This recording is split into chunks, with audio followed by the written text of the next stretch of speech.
One of the most exciting parts of experiencing any story is discovering an unexpected favorite character. Maybe it's a side character with a magnetic personality that gets me grinning more than usual, a fantastic design that sticks in my mind, or a twist on a typical trope that shows me something new. However, even in stories I love, it's rare I get that many of these unexpected faves. And then there's Archie Sonic.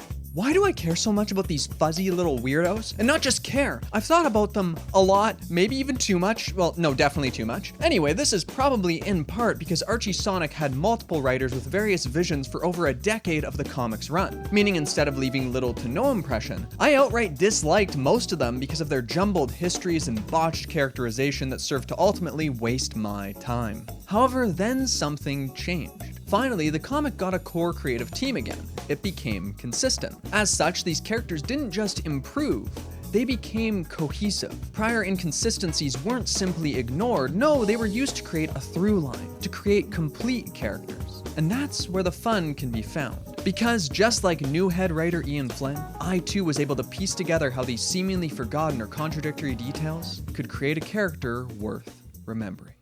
So, do you remember Fiona Fox, Sonic's latest love interest? In the issues prior to Flynn's run, I really couldn't say much about her. She's just around, another OC who joined up with the main group yet lacked enough personality to create a strong appeal. I guess she seemed a bit more willing to get her hands dirty, maybe, had a sort of cool-headedness about her, yeah. She was just there, taking up space, and more than anything else, grew to represent the obnoxious, romance-based melodrama the comic had only leaned into more and more. With such exciting tales as Sonic purposely starts dating his best friend's crush, or evil Sonic makes out with girls for an entire issue. Riveting. However, way back when Fiona was first introduced in the Knuckles comic, there was another side to her character. There, she was an angry loner, furious at Mighty and Sonic.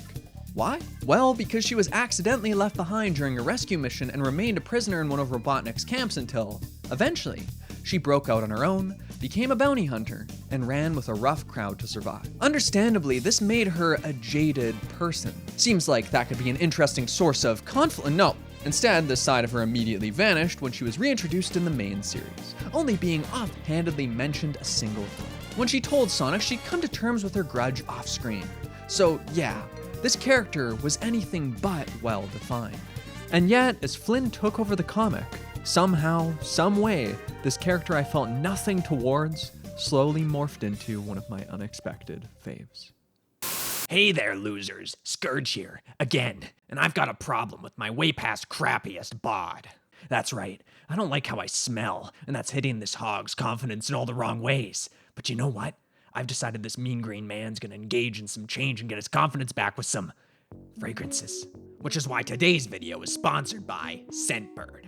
With Scentbird, you get a box of fragrances delivered to your door each month. They've got loads of scents to choose from, and finding the right one for you is easy. Just check what they smell like, or if you aren't sure, take their quiz and they'll give you some options. Since Scentbird is cheap and convenient, it's a great way to try out a variety of fragrances without committing to an expensive bottle. They sent me a bunch of options to try out, like the sharp and sweet Deauville France Yacht Club for men, or the citrus and tobacco toned Dolce & Gabbana Pour Homme, or the fiery This Is Not a Blue Hedgehog, This Is Not a Blue Bottle.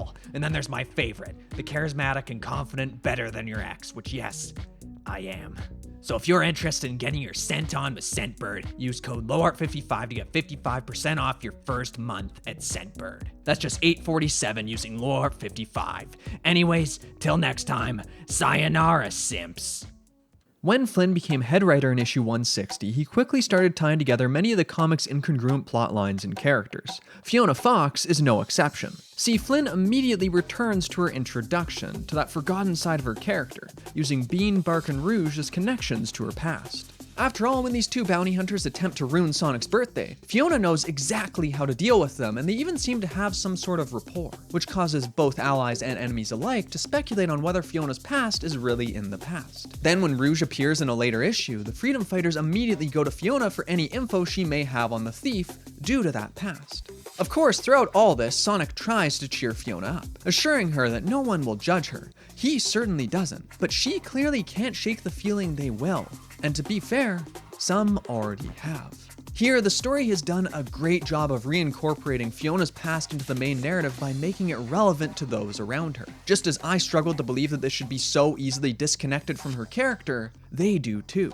And so, it's revealed that this character who desperately needed the spotlight actually fears that spotlight more than anything else. And this is where the art really shines. The dialogue may not tell us all that much on its own, but her closed-off body language, the way she consistently can't seem to look anyone else in the eye, it really paints the picture of someone who feels ashamed of who she used to be, to such a degree that she can't even properly voice these concerns. It makes it feel like she too hasn't properly returned to this side of herself. Instead, she's ignored it, pretending she's moved on. And yet, when push comes to shove, when she's forced to face it, she's left confused, embarrassed, and ashamed.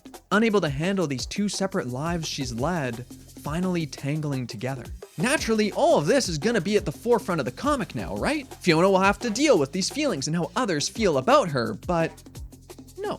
In fact, after a hidden conversation with yet another past colleague that leaves Fiona completely panicked, begging Sonic and Tails to not believe anything they may have heard, Fiona vanishes for many issues. So, what's the deal? Well, remember when evil Sonic was going around hitting on all the ladies? Back then, there was a single editor's box that revealed Fiona was one of those girls. And so, Flynn takes this tiny detail and uses it as the entire framework from which to finally make Fiona interesting. Now Fiona didn't start dating Sonic because she liked him. Nah, she just thought Sonic was his bad boy counterpart and only stuck around to give him a chance once she realized that they weren't the same person. And so, when Fiona vanishes, she's really just returned to evil Sonic, or Scourge as he's now known, deciding to abandon the Freedom Fighters once it seems like her secret is out. So what, though? Fiona's cheating on Sonic, more melodramatic romance nonsense. Who cares? Well, first off, I just think this is actually neat. Like, now this choice between these two hogs reflects her internal conflict. She has her good side, the version of herself she embodies when she's with the heroes, with Sonic. But then there's her other side, the more dubious side, the one that finds itself drawn to someone like Scourge. But now this choice has been made external, symbolized in these two dudes who not only mirror each other, but mirror her too, who represent two lives for her to choose between. But, of course, we already know which one she's chosen.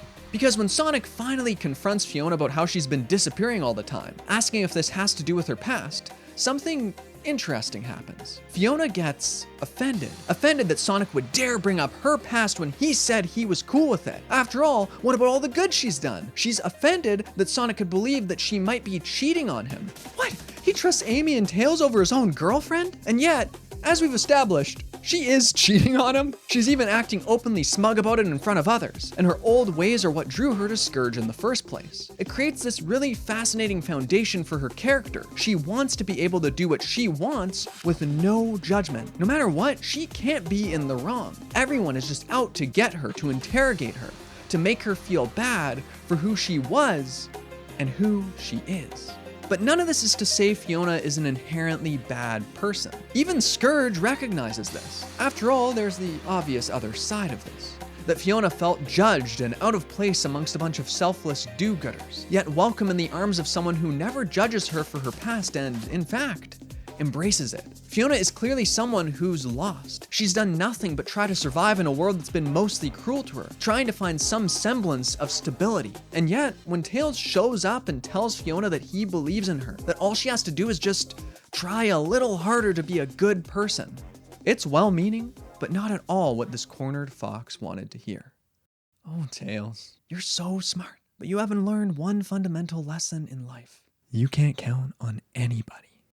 What makes this moment so perfect for Fiona's character is the underlying motive. There's really a sense that, in some twisted way, she views this as a kindness to Tails, as though it's a tough love lesson this little boy needs to learn. But more than that, it perfectly sells that this isn't Fiona just suddenly becoming evil. No, Fiona's actions are driven by her fear of trusting others, and how where others see potential for something better, she just sees self-doubt. And when push comes to shove, when someone dares to question her motives, she embraces the spiteful, violent ways she's used to defend herself. Her dialogue, actions, and body language, along with the intimate nature of this moment, all of it combines to create an incredibly compelling depiction of someone who feels scorned by the world. Someone who believes that trying to be a good, trusting person now is nothing more than an act, a mask, and that her true place of belonging is in the dog-eat-dog world she grew up in. All of this works shockingly well with how it reframes Fiona's previous bland portrayal as a reflection of how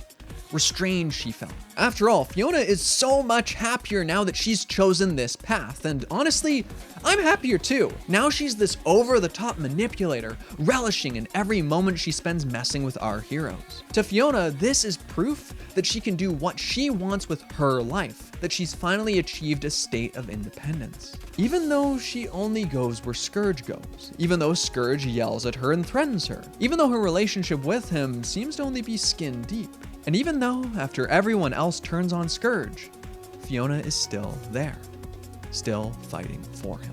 Not so fast, Blue. Whoa, Fiona? Wait, so you're not part of the mutiny? Why? You're not even from their world. What is your fixation with loyalty? I don't owe you or this world anything. Every time I trust somebody, I get burned. You, my parents, my partners, everybody. So you know what? For once, I'm not trusting and relying on anyone. Except Scourge. You sure are fighting awfully hard for him.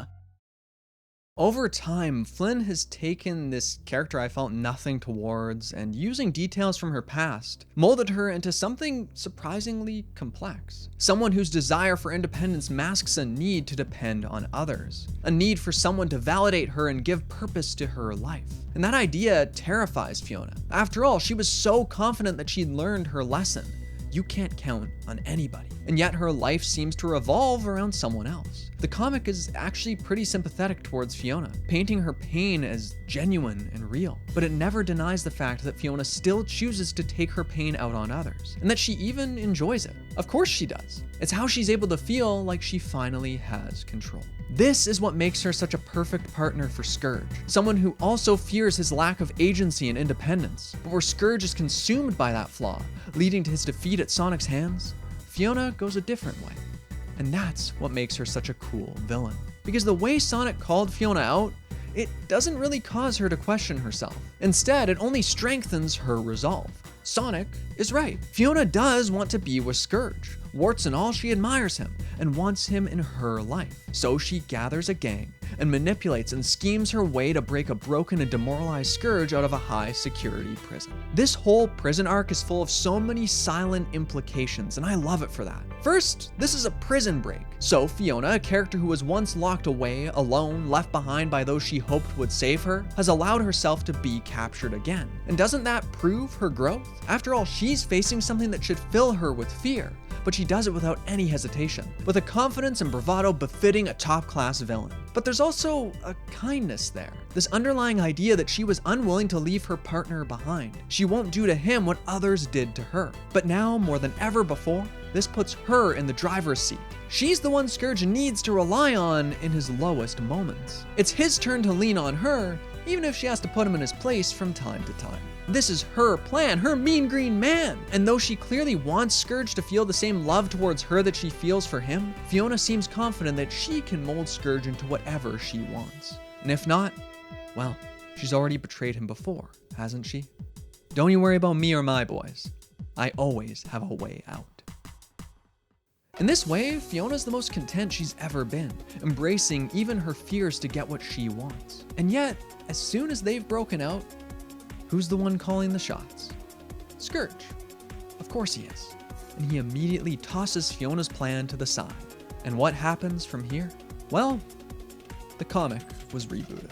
And yet, for me, that doesn't at all weaken Fiona's arc. In fact, somehow, this makes it feel like an appropriate send-off, where Fiona thinks Scourge is now dependent on her, but this may very well just prove how much she still depends on him. There's no clear answer there, no way to know whether she'll truly be able to betray him if she feels the need to. No way to know how much of this is just her hyping herself up, and how much of it is real.